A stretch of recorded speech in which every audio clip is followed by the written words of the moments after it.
Isang mapagpalang araw naman pong muli sa inyong lahat mga mukoy at mga kamukay. Ayan, bali update po tayo ngayon sa pangalawang unit dito po sa Daraga Elementary School Project. Ayan po, ito po yung hallway.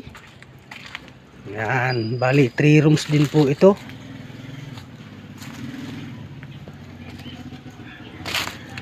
Ito po yung hallway at hindi pa natambakan. Gawa nga po ng nagbubuhos pa po ng mga ng mga beam. Ayan po. Ayan, bali yung kabila po ay pupurmahan na lamang. Ayan. Ito po yung kabuuang mukha ng hallway po sa pangalawang unit ng Daraga Elementary School Project.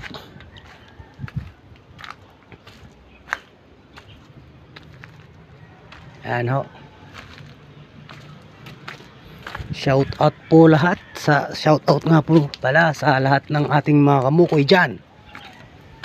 Ayan, dito tayo, ito yung huling kwarto. At yung kabila naman po ay yun, nagpipintura na po. Ayun ho, kulay puti. Yan po yung unang unit na patapos na ho. Kunan po natin.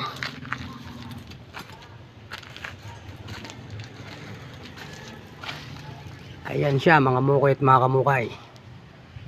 Nakapagpintura na tayo dyan.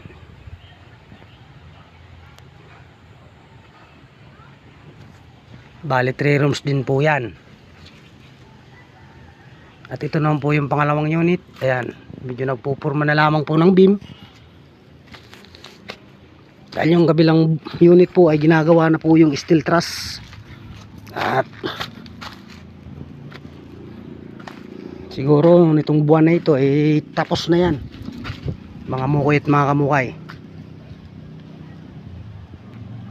At ito namang pangalawang unit ang tututukan ng buong mandirigma ng Daraga Project.